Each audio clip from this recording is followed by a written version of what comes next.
para a gente ter habilidade para fazer alguma coisa, não necessariamente a gente precisa ter estudado para aquilo.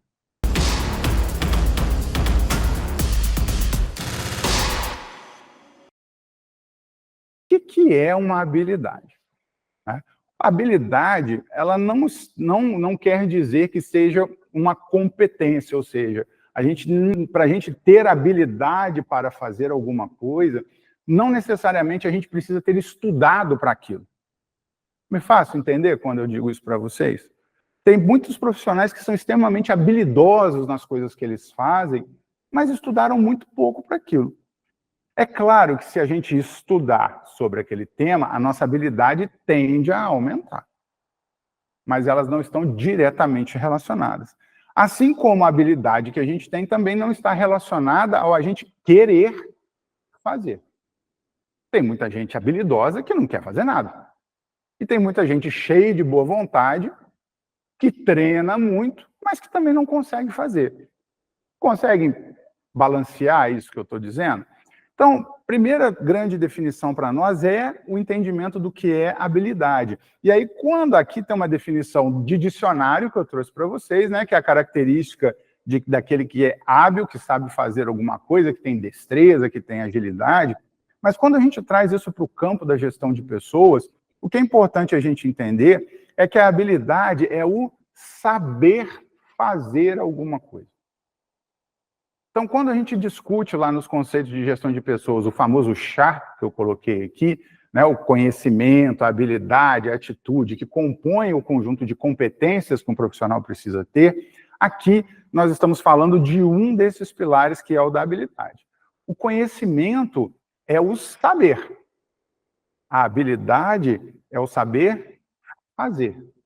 E a atitude é o saber ser, ou o querer fazer.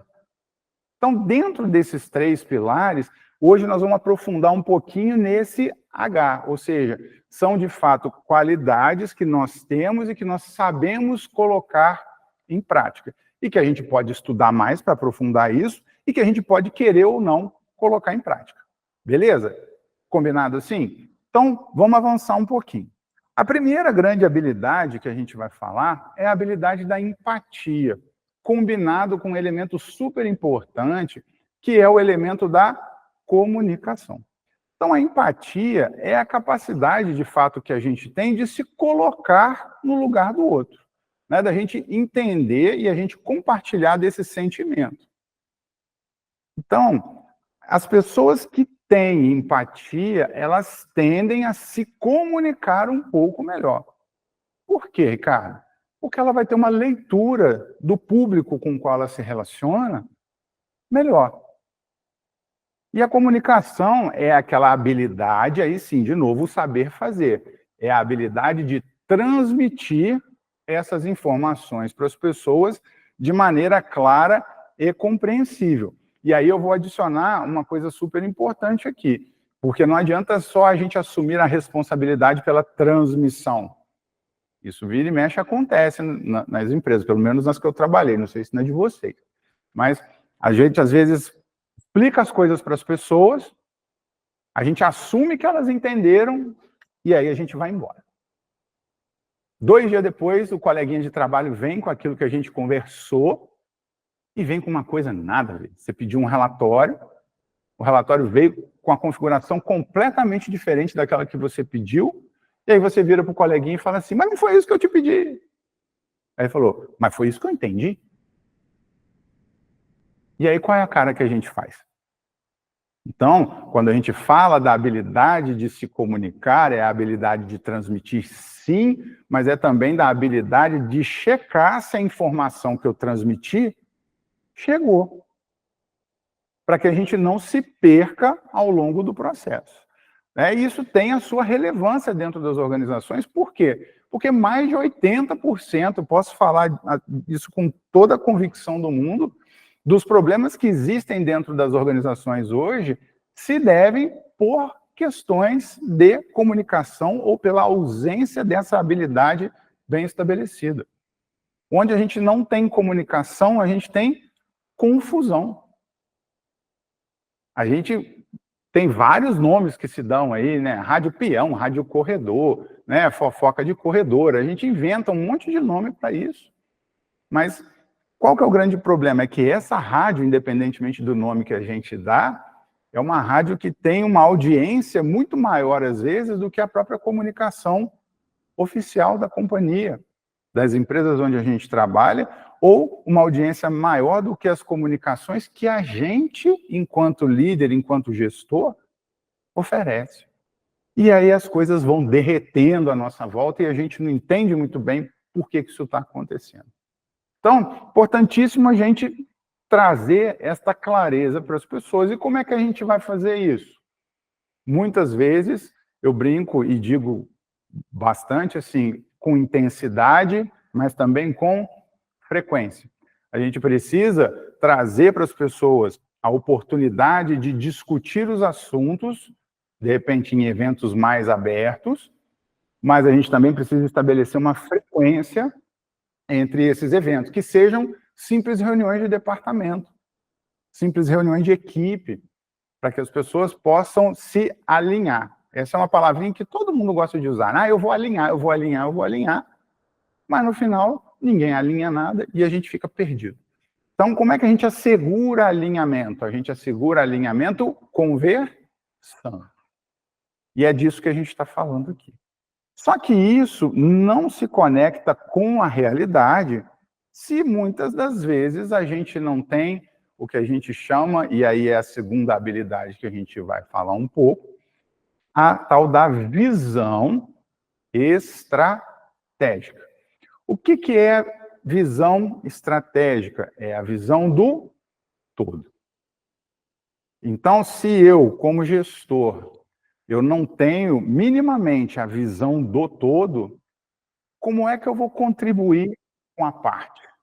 Como é que eu, como executivo de recursos humanos, vou contribuir com a agenda da companhia, que é uma multinacional que atua em vários países do mundo? Como é que eu vou contribuir com a realidade brasileira aqui, se eu não entendo esse cenário e se eu não conecto esses pontos? Você pode falar, vocês podem falar assim, Ricardo, mas você é diretor, você tem que ter visão estratégica mesmo. Se você não tiver, você está perdido. Concordo, vou estar perdido mesmo, bem perdido. Mas isso não isenta a gente que está numa posição de analista, a gente que está numa posição de supervisão, que são funções teoricamente mais operacionais, de buscar o entendimento do todo. Porque a gente buscando o entendimento do todo, o grau de colaboração nosso em relação a esse todo vai ser sempre muito melhor. Nós não podemos ficar no escuro em relação a isso, não podemos ficar bitolados só naquilo que a gente faz. Como executivo, mais ainda. Mas, de novo, aí passa a ser obrigação da função ter visão estratégica. Mas se eu não tenho isso como obrigação da minha função, então eu não preciso? Precisa. Porque senão você não consegue, de novo, ascender na história, ascender na carreira, se você quer, de fato, ocupar uma posição de gestão. Tá? Então, a visão estratégica, ela diz da gente saber dar uma direção clara e da gente buscar esse alinhamento e essa convergência com o exercício da habilidade de comunicação, para que as operações, as atividades do dia a dia estejam conectadas com a visão de futuro da companhia. Nós não podemos pensar o contrário. Imaginem só que se cada um de vocês, na sua função, resolverem fazer o que vocês entendem que seja o melhor para a função de vocês. Mas a gente não considera o que é o melhor para a empresa na qual a gente está, naquele momento em que ela vive. Num dos 6 meses, o caos está instalado. Nós precisamos ter muito cuidado com isso. E aí essa visão estratégica, ela vai fazer muita falta para aqueles que querem combinar isso. Tá bom? Então ela é muito importante para que a gente possa orientar as pessoas. Né? E para que isso aconteça no dia a dia, que tipo de ação a gente pode tomar? A gente lembra que eu falei de intensidade e frequência? Dentro desses ciclos de intensidade e de frequência, a gente ter planos de ação razoavelmente bem estabelecidos. Por que eu estou falando razoavelmente bem estabelecidos? Porque dependendo da empresa onde a gente está, nós não vamos ter tempo de fazer um plano de ação mega elaborado. A gente não vai ter um software de acompanhamento de projeto. A gente não vai ter lá um Excelzão que a gente vai preencher no susto todo dia. Quando a gente lembrar. Então, por isso eu estou dizendo que a gente precisa balancear um pouco isso. Mas o que é importante? Ter constância de propósito nisso. As grandes vitórias lá no final, né, que significam a execução da visão de futuro, elas só vão acontecer na medida em que pequenas vitórias sejam celebradas todos os dias. E para isso, os planos de ação fazem muita falta. Beleza? Tranquilo até aí? Moçada, vocês me policiem no tempo, porque eu falo pra caramba, hein? Tá bom? Então, né, de novo, a gente precisa envolver as pessoas na criação dessa visão e na conexão dessa visão com as atividades do dia a dia. Isso melhora, aí vou falar sobre o ponto de vista de gestão de gente, isso melhora o desenvolvimento das pessoas, porque todo mundo vai se envolver nesse processo, melhora o engajamento das pessoas, a competência de criatividade aflora, porque você vai pedir opções para as pessoas daquilo que é possível ser feito, você desafia as pessoas, né? E você gasta menos dinheiro no desenvolvimento das pessoas, isso também é importante ser dito. Né? É uma importantíssima ferramenta de desenvolvimento de pessoas, envolvê-las nos mais variados projetos. E muitas das vezes a gente não faz isso. A gente prefere elaborar um fantástico levantamento de necessidade de treinamento, pegar lá gestão do tempo, Excel avançado, botar todo mundo naquilo ali e achar que o problema está resolvido. Não está. O Excel precisa, a gestão de tempo precisa, mas eles são meio, eles não são finalidade do desenvolvimento das pessoas. O desenvolvimento das pessoas precisa ser feito através das experiências. E essas experiências precisam estar conectadas com essa visão estratégica que eu acabei de falar aqui agora. Beleza? Uma terceira competência, uma terceira habilidade importante é a tomada de decisão baseada em dados, baseada em informações. Eu coloquei essa foto aqui no canto direito da minha tela, de um livro, né, chama Gestão Contemporânea, a Ciência e a Arte de Ser Dirigente. Esse livro foi um dos primeiros livros que eu li na minha vida acadêmica. Esse livro é de 1998. Muitos de vocês provavelmente nem eram nascidos nessa época. Né? O professor de Teoria Geral da Administração falou assim, leia este livro que ele vai ser interessante para vocês.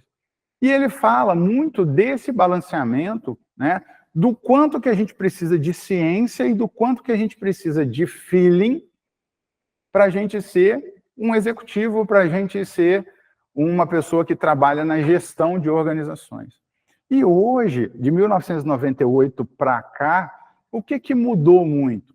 Né? Gestão é cada vez mais ciência e cada vez menos arte. Quando a gente está aí na rua, a gente vê os empreendimentos sendo abertos e vê aí 2 anos depois ou 6 meses depois, boa parte deles fechando as portas, é porque ainda tem muita gente que aposta que ser gestor, que ser dono de negócio ainda é muito mais arte do que ciência. Então a gente precisa balancear um pouco isso. Né? Então a gente precisa usar sim dados e análises para fundamentar as nossas tomadas de decisão.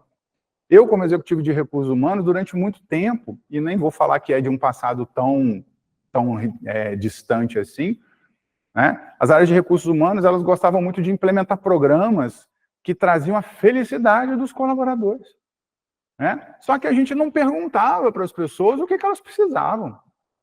Então a gente implementava previdência privada, plano de saúde, ticket alimentação, e por aí vai. E muitas das vezes, as pessoas que estão dentro da empresa onde a gente está não estão querendo nada disso. Faz sentido o que eu estou dizendo para vocês? Agora, como é que a gente inverte a mão disso? A gente precisa ir perguntar para as pessoas. A gente precisa quantificar certas coisas, a gente precisa entender o grau de satisfação ou não das pessoas com relação a alguns aspectos, né? Pode ser pelo benefício, pode ser de liderança, pode ser pela qualidade e pela frequência do feedback que elas têm, por exemplo. Né? E aí eu posso tomar uma decisão de, ao invés de implementar um novo benefício, eu investir na minha liderança para que ela dê feedback na frequência certa e com a qualidade necessária. E isso vai melhorar o engajamento das minhas pessoas de uma maneira tão mais potente que a gente nem se dá conta. Então, tomada de decisão com base em dado e informação é fundamental hoje em dia. É todo mundo que faz, Ricardo? Não, não é todo mundo que faz. Você faz isso o tempo todo, Ricardo? Não, eu não faço isso também o tempo todo. Mas a gente tem se policiado cada vez mais, ainda mais com tantas ferramentas disponíveis para que a gente tenha essa informação na mão, né? Porque isso aqui não é o esforço de um só. Importante que se diga. Porque para a gente medir isso, a gente precisa ir até o público que a gente quer, a gente precisa fazer as perguntas certas. Se a gente fizer a pergunta errada, vem a resposta errada, a gente vai continuar tomando decisão errada. Então tem toda uma inteligência por trás que a gente precisa balancear. Beleza? Então a gente ter sistemas aí que nos ajudem nisso vai sempre fazer muito sentido. Tá bom, Ricardo, mas e aí? Mesmo tendo sabendo tomar essas decisões com base em dado e informação, a gente vai engessar isso, falou, o relatório me apontou isso, a informação me apontou isso, então eu vou tomar decisão em cima disso, pronto, acabou? Também não. Tudo bem que a gente não precisa ser tão flexível igual esse rapazinho aqui do slide. Mas um pouco de adaptação e de flexibilidade aos contextos que a gente vive faz parte de uma pessoa que quer ocupar uma função de gestão. E aí, quando a gente fala liderança, a gente não estamos falando de ser CEO, beleza? Né? Se você é líder de uma célula de produção dentro da fábrica, que é tão relevante quanto o papel de um executivo para o andamento de um negócio, você também precisa se adaptar e entender que isso é importante para você, né? Então, a gente saber até onde a gente pode ir, até onde a gente pode ceder, isso é importante? Ter uma adaptação ao contexto no qual você está inserido, também. Muitas das vezes, aí eu vou falar um pouco por mim, eu estou entrando numa empresa para mudar ou para implementar uma nova cultura que se espera. Eu estou vindo, vou de caso concreto de novo, eu estou vindo de uma empresa na qual eu passei 9 anos da minha carreira, 9 anos da minha vida. É muito difícil para mim entrar na empresa que eu estou hoje e não olhar para trás e falar, poxa, o que eu fiz lá talvez dê certo aqui. Mas eu vou fazer isso? Depende. Algumas coisas sim, outras não. Né? Outras coisas a gente tem que ler, entender o problema, entender a origem das questões que se apresentam, se adaptar àquilo e depois tomar uma decisão. Claro que existem algumas crenças, é isso que eu estou dizendo para vocês, mas, via de regra, o que deu certo numa experiência não vai dar certo na outra. Porque, no mínimo, as pessoas são outras. A cultura estabelecida é diferente. O discurso é diferente. Então, a gente precisa a gente precisa harmonizar um pouco isso, equilibrar isso. Né? E aí a gente ajustar os métodos, as estratégias, as técnicas, as ferramentas, conforme o contexto que se dá. Tá bom? E por último, mas não menos importante, que vem, na verdade, costurando tudo isso que a gente falou dessas 4 habilidades iniciais, é a habilidade de desenvolver as pessoas, mais de desenvolver, menos de motivar as pessoas. Mais de desenvolver, por quê? Porque isso está na mão da gente que é gestor. Gestor que não desenvolve a sua equipe, mata a sua própria carreira. Por quê? A gente está olhando para cima, a gente quer algo melhor para a gente, não quer? Na grande maioria das vezes, sim. Mas qual é a primeira pergunta que a empresa vai fazer para você quando você se autoproclamar promovível? Ela vai perguntar para você assim, quem é que eu vou pôr no seu lugar?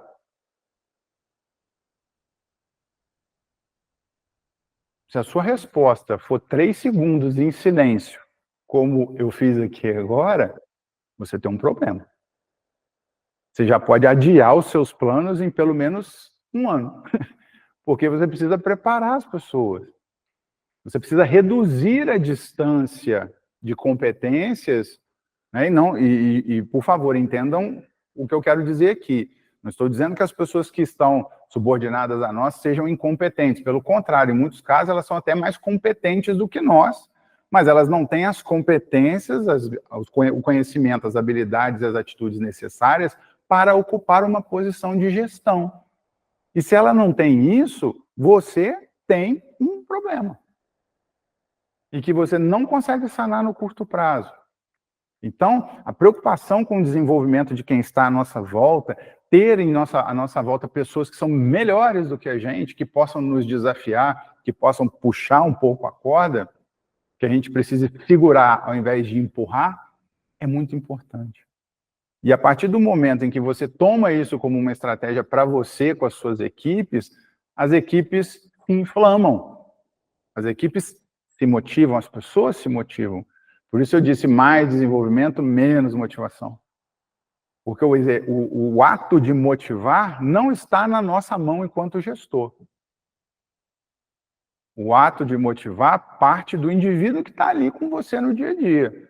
Desde que você mostre para ele que o ambiente no qual ele está é um ambiente seguro, onde ele possa se sentir desenvolvido, bem pago, reconhecido, e aí sim, engajado com aquilo que a gente se propõe a fazer enquanto negócio.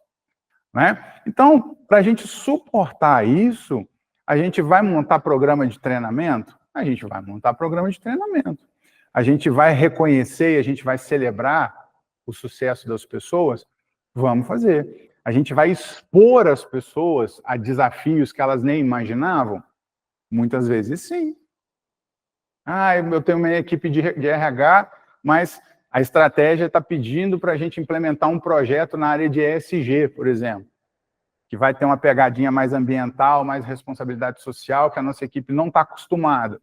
Você quer um desafio maior para uma pessoa, você pegar lá uma pessoa que trabalha com folha de pagamento, 365 dias por ano, e colocar ele para tocar um projeto de responsabilidade social, eu garanto a vocês que ele vai sair daquilo ali outra pessoa.